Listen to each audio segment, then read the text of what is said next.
0107 Latasha, this is for you. So as per request, I did a cover and or a tutorial now of Chemi-Kill from Exodus. Although you were kind of vague as to which one you would prefer me to do. It seemed like any would be a good choice. And so between Verbal Razors, Corruption, stuff like that, and this, well, I haven't done anything off of Pleasures of the Flesh yet, and seemed appropriate. So besides, it's something that I think that not just Sage players, but the younger folk alike will probably be able to latch onto, and it's got something that'll improve every aspect of you, no matter what skill level you're at. Is what I'm saying. So grab yourself breakfast or lunch or dinner, whatever. In my case, a mango carrot, which is weird. Yeah, that's weird.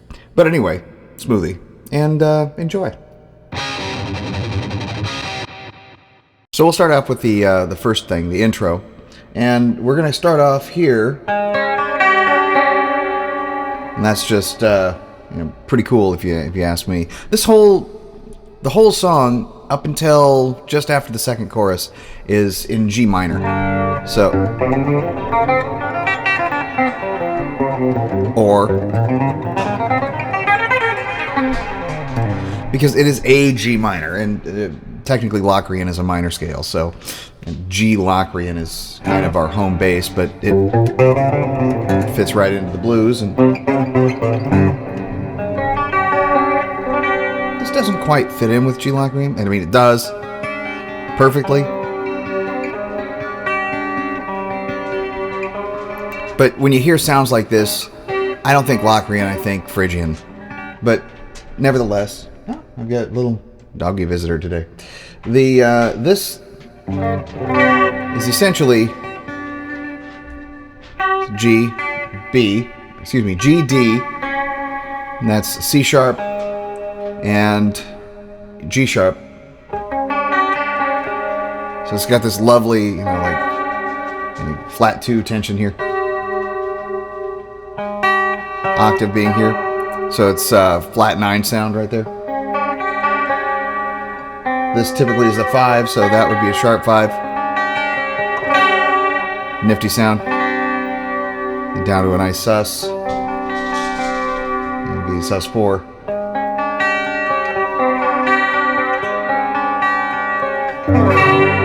And this, your thumb is muting here, so no A string rings. It's just. And if you want to go like this, you can. I'm not going to stop you. So.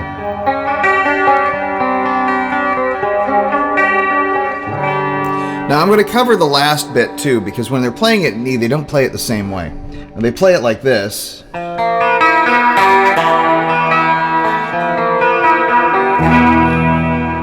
So these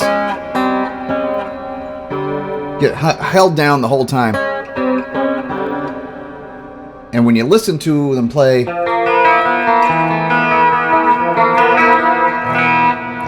that's not right.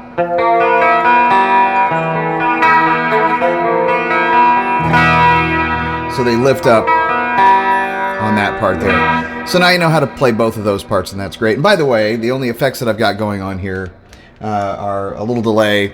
I'm using an afterneath for reverb, and I've got like a little flange pedal that's kind of chorused out right now. It's the closest thing I have to a tremolo. I really don't believe in tremolos, but it would do real well to have a tremolo for this. Anyway,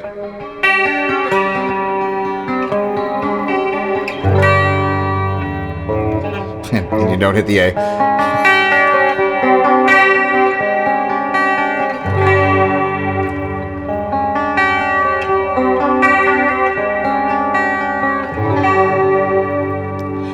Okay.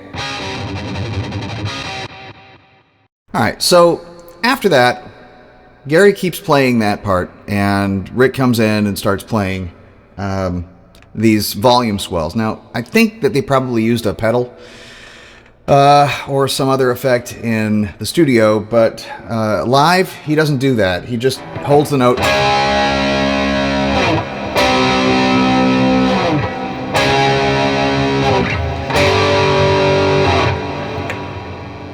but there's volume swells. So what I did was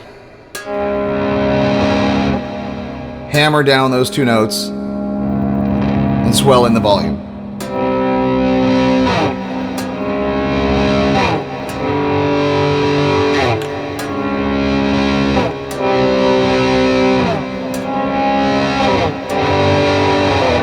Now, just for the sake of speaking on record, I used this guitar for Gary, and I used the green meanie back yonder, also known as Chip, to play Rick's parts. Now, that one, I probably should have used this one, but that one does have a much faster linear curve on the volume, so it's more abruptly on. So it's more like, so better. That one's more like...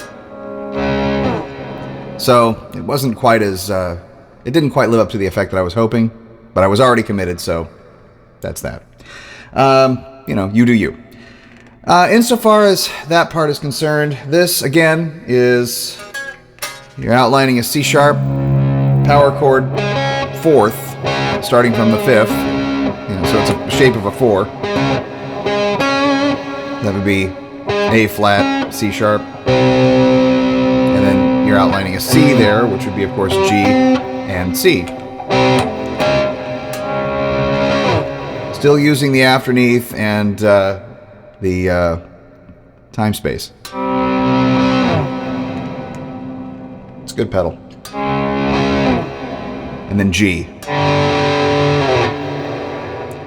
Okay, once all that's done, he plays the same basic type of thing at the end when they switch to G, or when they switch from G to E. So that would be here.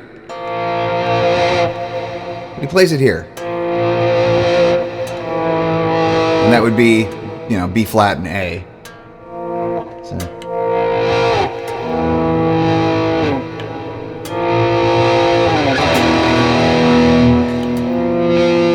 But there's no volume swells on that, and it's more like...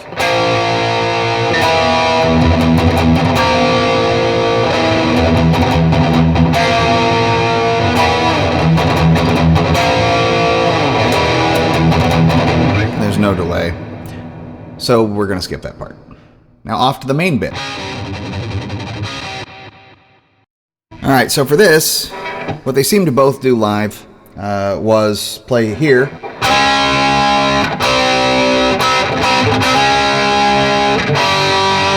Now, when I first figured it out, C sharp C, they are not playing full-blown power chords there. It is 4s.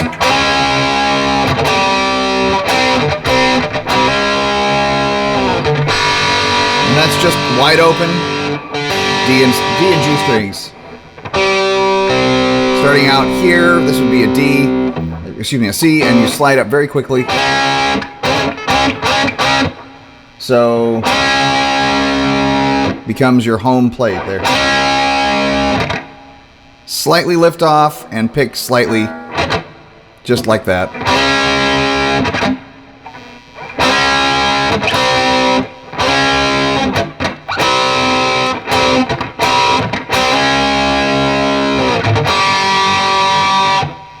And they do that a lot.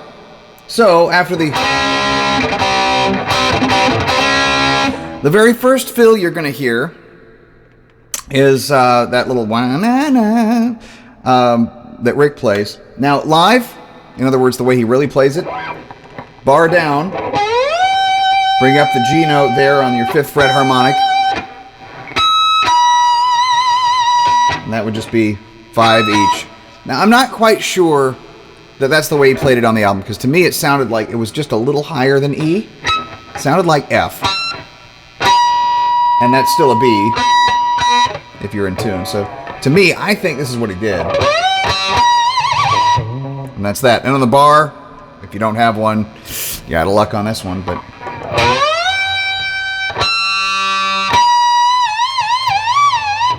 really kind of crazy, wow, wow, wow. Back to the rhythm.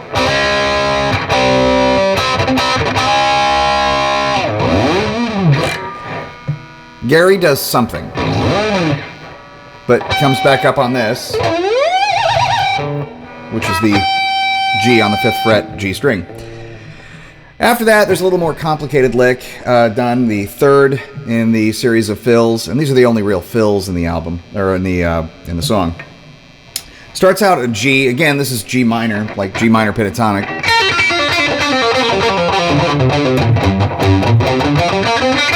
And if you just keep thinking minor 3rd, you get a whole step there afterwards. Another whole step. Another minor 3rd. And then you're there.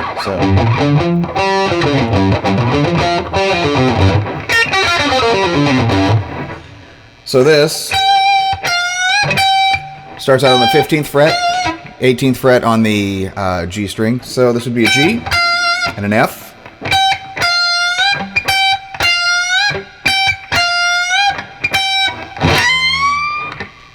And then I think he starts bending from about here. This would be a 20.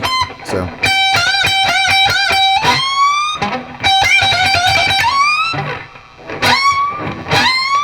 just bending the crap out of it.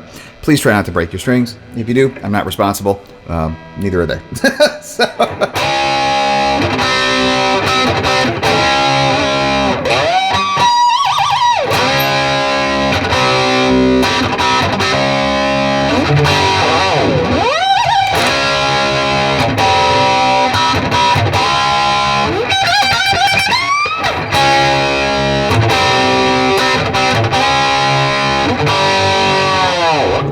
There's just one person, I think it's Gary, just bends down like that on the bar. After that, well, we're on the main riff. So this speedy little bit.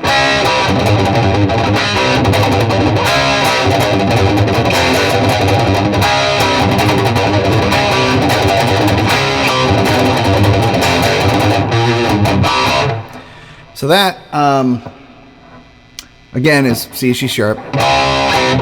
But it's this part that you're going to be doing a lot in between. Now, this is also where the kind of trickiness is, because if you listen to it, whenever they go up here to B flat, they kind of lift off a little on the right hand. When they lift off, the note is a little louder, and it's usually played on an upstroke, and you kind of want to hit that harder.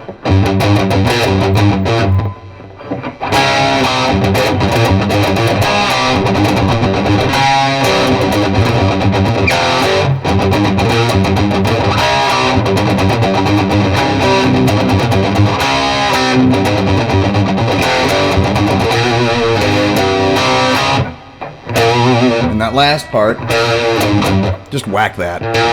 As a B flat, G sharp, G.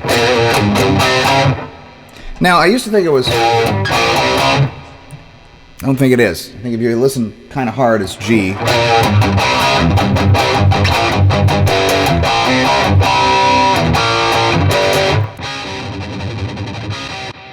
So that part, so this would be C sharp, B flat, and G. Those are the only notes you're going to be playing. Everything is going to be off of G, and you're going to be switching back and forth between them a lot. So everything is, if you wanted to do that, B Mustaine if you want. You know, have a good time with it, go nuts. For me, I'll stick with the good old classic, you know, move it around, SOD type of MOD, whatever. So for this is, looks like my boy wants to play ball.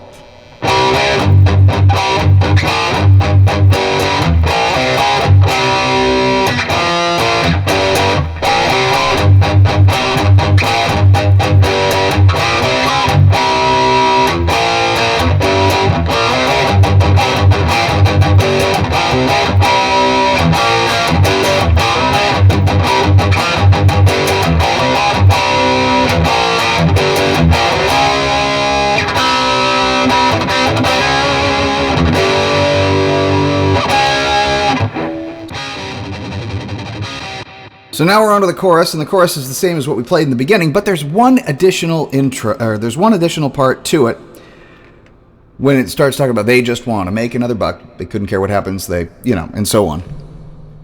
There is a galloping bit underneath. And for this is all you have to worry about. So,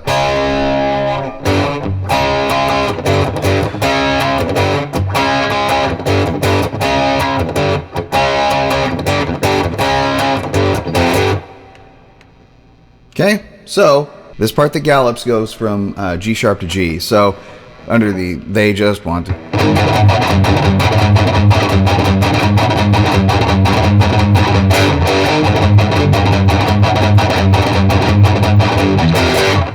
Something like that. Your precision may vary. After the second chorus, we're at a point of departure where things start getting a little kind of floaty and heavy, and they transpose to E. So let's go to E and have a good time with that. With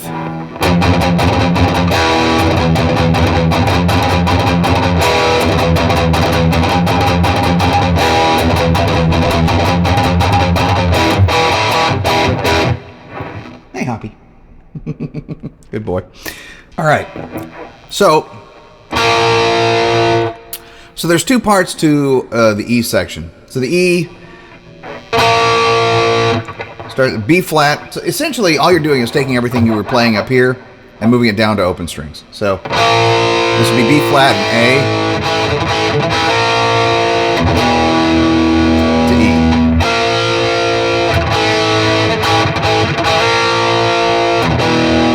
Got that? Underneath that, you have jogging chug in F and E. The only difference is, so immediately after the galloping section on the Fs, you're going to go to E, and you'll have a power chord for a bit, and then the gallops will rejoin in a minute. So if we go,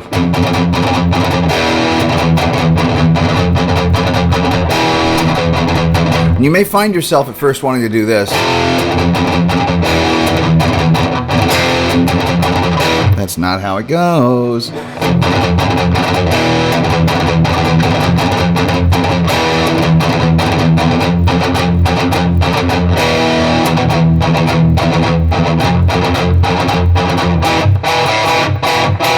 That's E, open A and D strings to facilitate a D. E, but omitting that note. It's kind of like we're doing,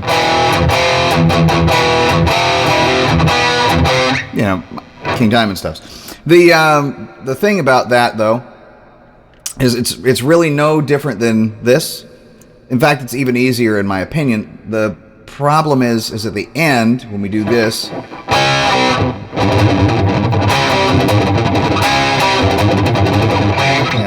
now we're doing it down here, and the fingering is slightly different, so it's a little confusing. So we'll do that end riff, and then we'll get to the solos. And the solos are pretty easy. They're not.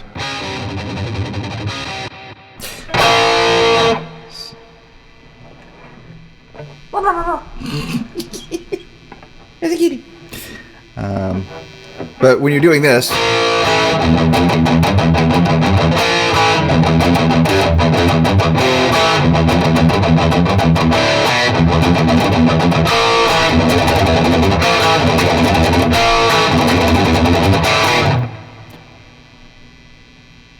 that's harder. But it's 1, 3, so open, it's E, F, G, B flat, A. These are the only notes you have to worry about. B flat, A. Again with the...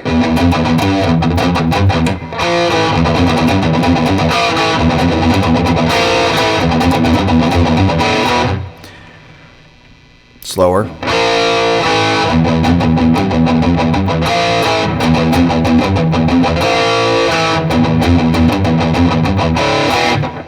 Okay. So before we get to the leads, let's cover the rhythms under the leads, both of which are exactly the same, and we've already kind of covered them. So it's this one.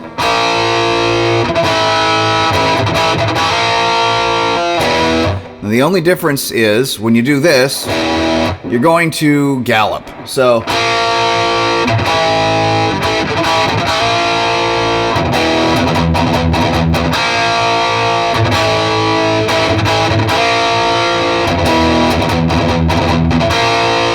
that's it.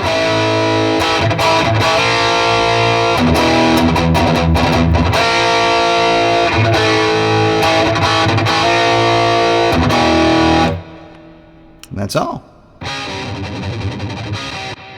The leads. Rick opens this one. I used to think that it was trade-offs between the two, and it's not totally trade-offs between the two. Rick does a solid lead first, and then Gary comes in afterwards, as seen in live footage. Now, anyway, Rick opens the salvo with... It's a nice unison bend off of E, because we are playing in E now. Again, the rhythm's beneath.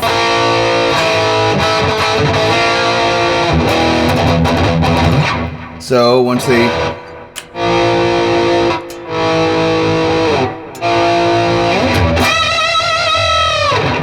little bar. Got that? This would be E and D, bend the D to the E. Play the notes together, it's a unison bend. Unison meaning unisound, one sound. Kitty!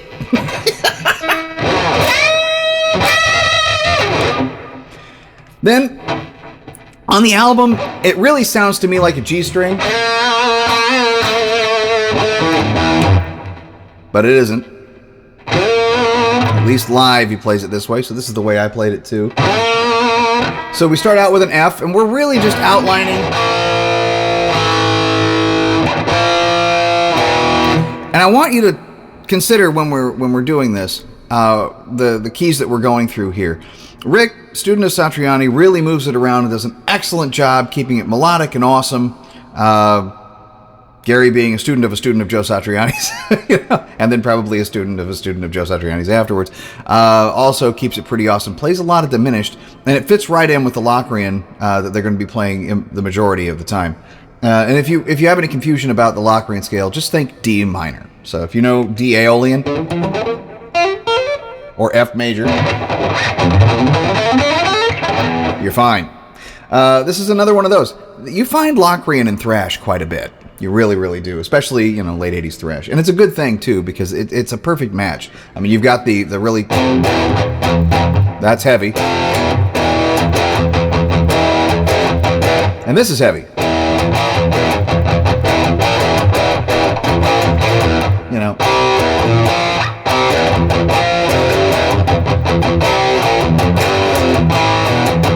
Oh, that's heavy. That's all Locrian. Easy as pie. So, okay. Anyway, so after Rick does the... We're now playing along with the melody from a B flat. We're going to bend that up to a C and not hit the open B string. And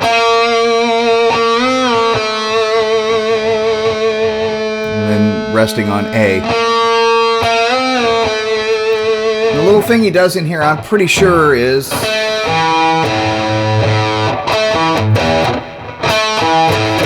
So it's just outlining an A power chord backwards. Open E. And we're sliding that note up to E, which is the 9th fret G string.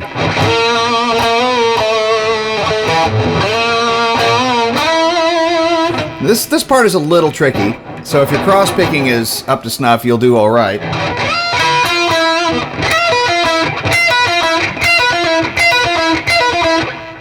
So, F, B, F, E.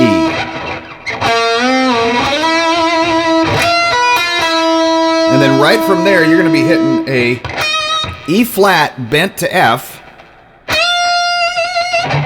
Because this is a relentless lead, and it's great how it just kind of leads. It weaves from one spot to another and builds tension. Rick was a master at this. Really, really good. And that note is a G sharp. To F. I mean, excuse me, to E. Then A. A flat, A, or A G sharp A, down to F. So, bending the bar down. And that's your standard F, just behind the 3rd fret of the G string harmonic. But you bend it up, and you don't quite let it go to F. Got that? So, and you make the bar, you know, be happy there. So right after that, and that again from the beginning.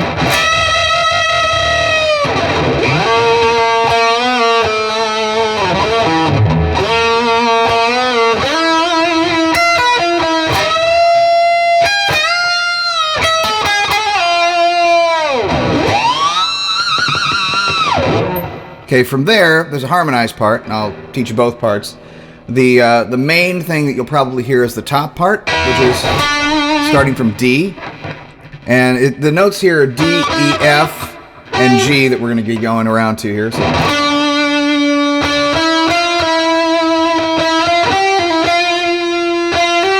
And that's an A. Bending up from the 17th, or 15th fret to D to E, 17.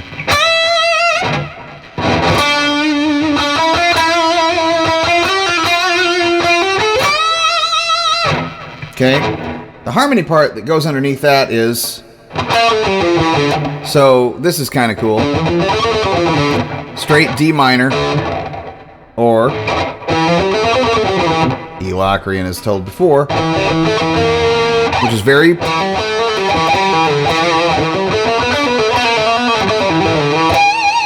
it's perfect, it's a perfect match for this. Anyway, that's the blues scale, but it's perfect match. So here we're doing, so this is off of B flat, A, G.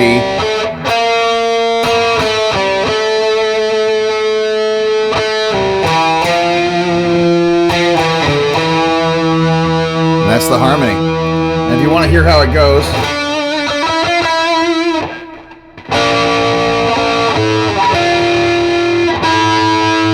not bad, huh?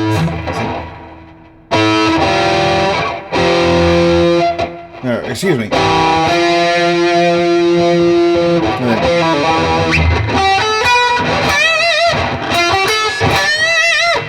I'll let you do the rest yourself, but you can hear how it works. I mean, it's fantastic harmony. Really, really well done, because neither part is playing exactly the same thing, and it's kind of going down in, you know, almost like a harmony of tenths. It's contrapunctual. It's very, very cool. So, anyway, on with the show. After that, we have a higher part, playing from the A sharp or B flat, either way. It's on the 18th fret of the high E string. This is a tricky one because of the fingering here. You can do it with a 2nd finger or a 3rd, but if you do it with a 3rd, you're going to be jumping up really quickly because you have a bend from the C note up to the D note. So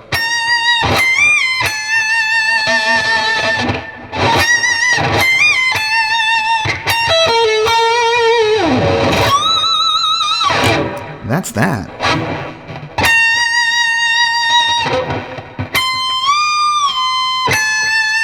So that's on the 17th fret, or A. This is the same as this, but played from the F.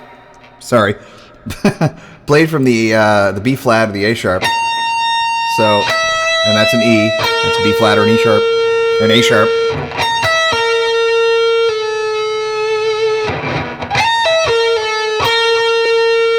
Stay on that. Bar down. And as you come back up with the bar, be ready to go on your D note here, 22nd fret. It just gives it a little more elasticity. So you don't just go, it's not right. That's you know, it's not there. You gotta bend down and lift up. Now, if you're doing that on a guitar without a tremolo, most of the stuff is going to be pretty difficult, but it can be done. So So, for instance, I would do... So,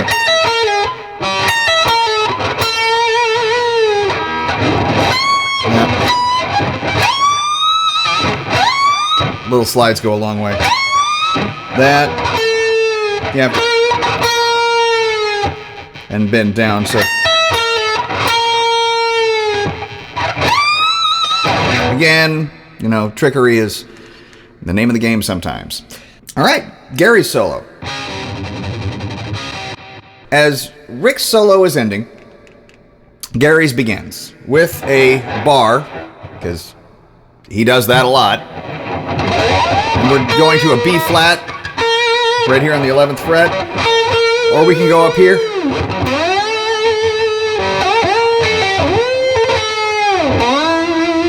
Either way works.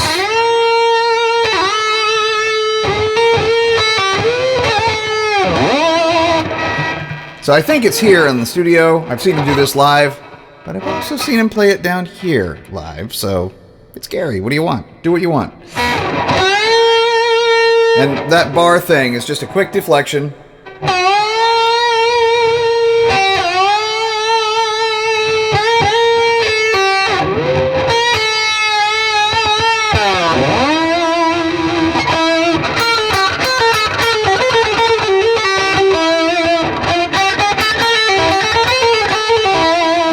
Notice you never hit the B. Anyway, this is right in line with D minor with an A.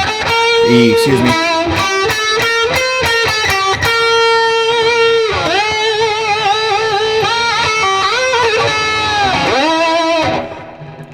Section 2 on that is pretty keen. It is harmonized, and I'll, of course, teach you both parts. Pay close attention to the bar thing here, because I'll do the bar thing first, so you get the idea of that, and then I'm going to play how it's augmented a bit.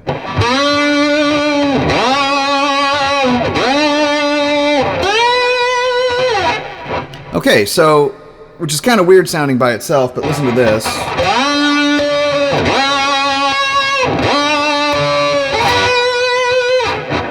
So you dig that? You're hitting 12 frets higher than the note to effect a harmonic. Now, he could, but I don't think so. He could also, harmonic there.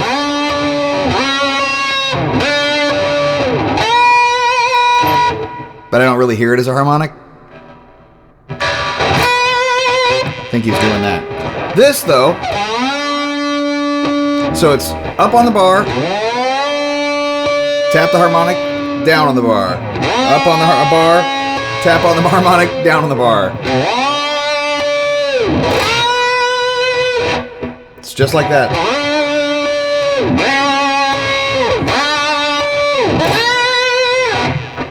Okay, so the harmony to that.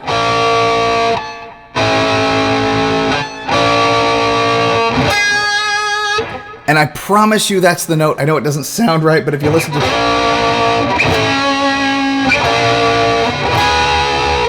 It is right. This and that is the same note, so it's the same. It sounds terrible by itself. I acknowledge that. But when you combine the two, it works.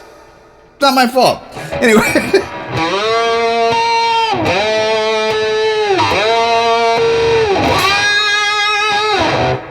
That's that.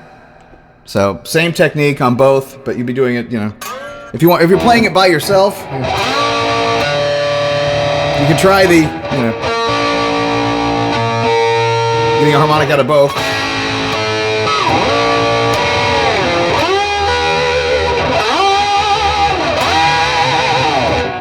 Go for it. Have a great time. But harmony is harmony, and that's what they were doing. So after that, he kind of echoes Rick's sentiment. So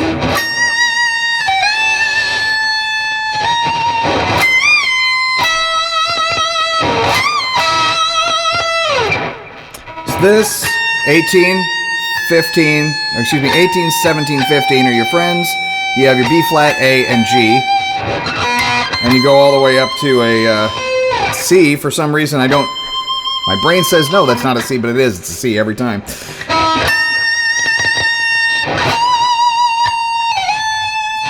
We have a Marcus. That... It's a little higher than... to E, so...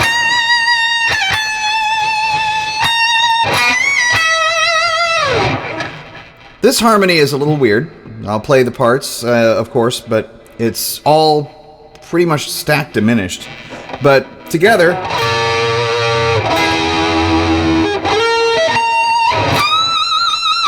Okay, separately...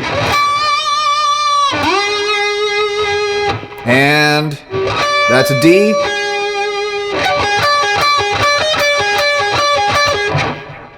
Cool. Anyway. To a G sharp. 15th fret B string. 13th fret G string. And that's bend up, you know, deflect the bar downward and let it come back up to 0. Just like here. In this case. And the harmony part is A sharp or B flat on G string, 15th fret. And then your E on the 14th fret of the D string. And I'm not sure if that's the note, because to me it kind of sounds like an F. But it would make sense if it's diminished, because this is diminished all over the place. Well, that's not diminished, but it kind of is, but it isn't.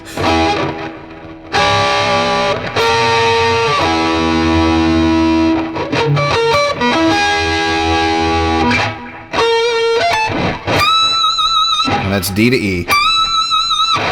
So after that, we've already covered the rhythms.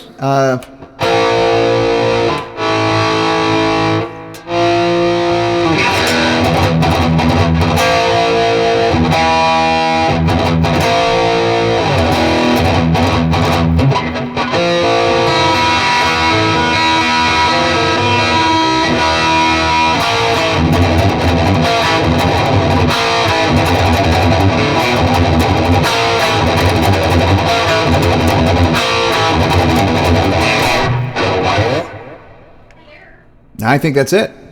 Good luck out there, and if you have any questions, please drop them in the comment section. I'd be happy to answer them. Take it easy. Bye.